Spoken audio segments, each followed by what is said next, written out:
I didn't realize a single cheap piece of plastic could make me see my entire family differently.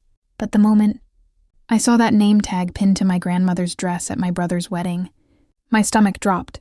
It didn't have her name on it. It didn't say Grandma or Evelyn or anything remotely respectful. In bold black letters, right there in front of God, family, and about 200 guests. It said, "The old lady who'll pay for everything." People were laughing. My brother was laughing. My parents were pretending not to notice. And my grandmother was smiling, completely unaware that she was the punchline.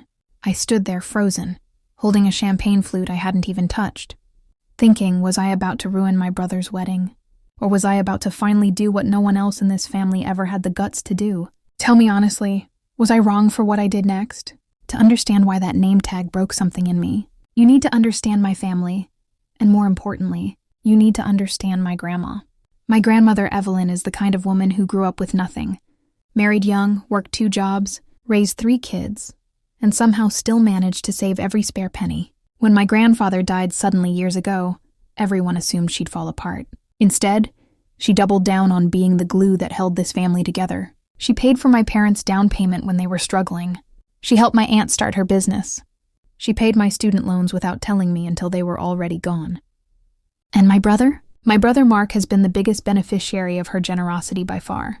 She paid for his college, his first car, and when he decided to propose to his girlfriend Lisa, guess who quietly wrote the check for the ring? Grandma. She never bragged, never held it over anyone's head. She just said, "What's money for if not to help your family?" And somewhere along the way, that kindness turned into entitlement. Mark has always been the golden child. Charming, loud, the kind of guy who walks into a room and expects it to orbit around him. Growing up, he could do no wrong. If he forgot Grandma's birthday, it was because he was busy. If I forgot, I was ungrateful. When Mark announced his engagement, the entire family went into celebration mode. But almost immediately, the conversations shifted from excitement to expectations. What kind of venue could they afford? How many guests? What about the open bar? And every time those questions came up, everyone's eyes would flick, almost unconsciously, toward Grandma. She never offered. They just assumed. At first it was subtle. My mom would say things like, "Well, your grandmother would want it to be nice," or Lisa would joke, "Good thing Mark has a rich grandma." I didn't like it. But Grandma seemed happy, so I kept my mouth shut. Then the bills started piling up. Grandma paid for the venue, then the catering, then the dress. Every time she wrote a check, she'd pat Mark's hand and say she was proud of him. I remember pulling her aside once, gently asking if she was okay with all of it. She laughed and said, "Of course, sweetheart. This might be my last big wedding." That comment hit me hard, but everyone else laughed it off. The wedding day itself was extravagant, way beyond what Mark and Lisa could have afforded on their own. The venue was stunning, all white marble and chandeliers, the kind of place you see in magazines. Grandma arrived early, wearing a simple blue dress she'd bought years ago. Nothing flashy, nothing new. I noticed Lisa's friends whispering and glancing at her, and I had a bad feeling, but I brushed it off. I was helping. Grandma to her seat when one of the groomsmen walked over with a box of name tags. "Just for fun?" he said, laughing. People were sticking them on, silly little titles like Bride Squad and Best Man Ever. Then, he handed one to Grandma and pinned it on her before she could even read it. I saw the words before she did. My heart started pounding so hard I thought I might pass out. People around us burst out laughing. Someone took a picture. Mark looked over, saw it, and grinned like it was the funniest joke in the world. Grandma finally looked down, squinting a little. "Oh," she said softly, not quite understanding. "What does mine say?"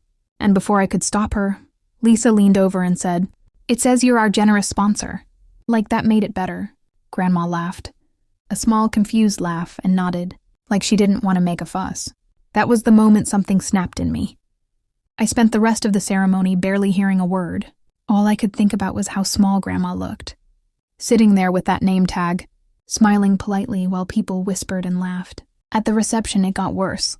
The MC made a joke about thanking our VIP sponsor, and everyone clapped while Grandma looked around, unsure if she should wave.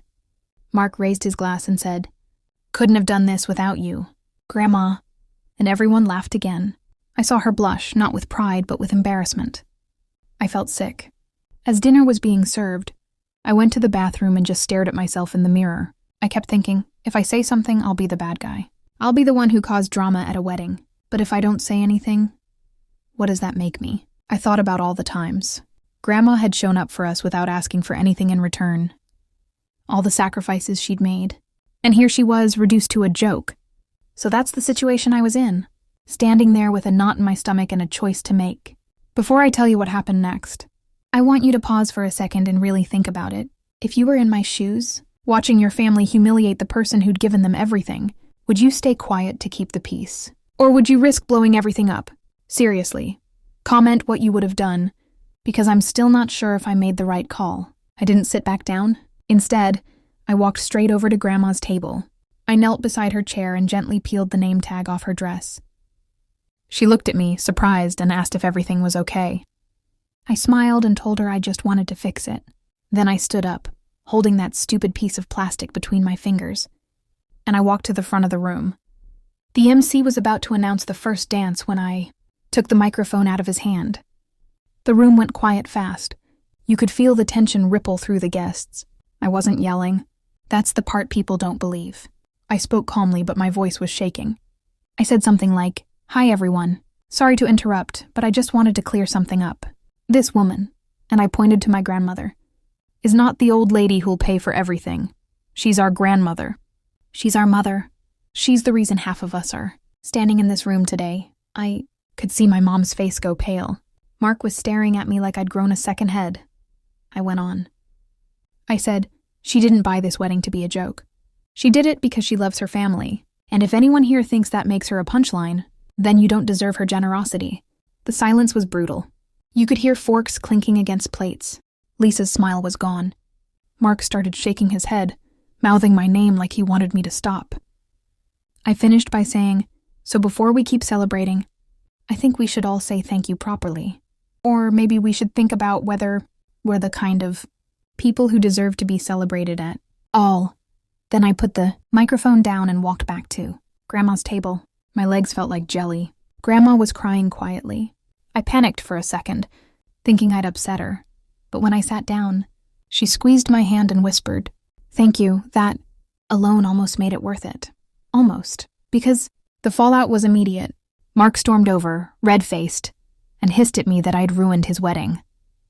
My mom followed, telling me I was selfish and dramatic. Lisa disappeared with her bridesmaids. Half the guests wouldn't make eye contact with me. The other half looked relieved, like someone had finally said what they were thinking. Dinner continued awkwardly. The MC tried to recover, but the mood had shifted.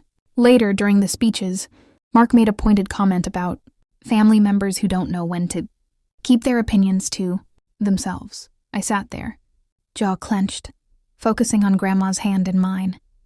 When it was time for the check to be settled at the end of the night, something interesting happened. Grandma stood up and asked to speak to the venue manager. Mark assumed she was just handling logistics like always, but instead she told him she wouldn't be covering the remaining balance for the open bar upgrade and the after party. She said very calmly that she thought she'd done enough. Mark lost it. He accused her of punishing him for my outburst. He said she was embarrassing him. And that's when Grandma did something I'd never seen her do before. She straightened her shoulders, looked him dead in the eye, and said, "I'm not an ATM. Mark, I'm your grandmother." And tonight I felt very old, and not in a good way. You could have heard a pin drop. She paid what she'd originally agreed to and left early, with me by her side. The weeks after the wedding were rough. My parents barely spoke to me. Mark sent me a long text about how I'd humiliated him and Lisa in front of everyone. Lisa unfriended me everywhere. Some relatives said I was brave. Others said I was cruel. Grandma, though, changed. In a good way. She stopped offering to pay for things. She started saying no. When Mark asked for help with a house down payment months later, she told him he should save like she did. He was furious, but she didn't budge. As for me, my relationship with my brother is strained. Maybe permanently. Holidays are awkward. There's always an unspoken tension in the room. But Grandma smiles more now. She started spending money on herself, traveling, taking classes she'd always wanted to try. One night she told me she didn't realize how taken for granted she'd felt until that wedding. She said seeing me stand up for her reminded her she was worth more than her checkbook. So when I think back to that day, To that name tag and the laughter and the choice I made, I still feel sick to my stomach, but I also feel proud. I didn't do it to be a hero. I did it because I couldn't live with myself if I stayed silent. Maybe I did ruin a wedding. Maybe I crossed a line. But if the price of peace is letting someone you love be humiliated, then maybe peace isn't worth it. Like this video if you are on my side. Subscribe if you want to hear more real, messy family stories like this. And please share your final thoughts on this whole mess in the comments. Was I wrong or would you have done the same? I'll see you all in the next story.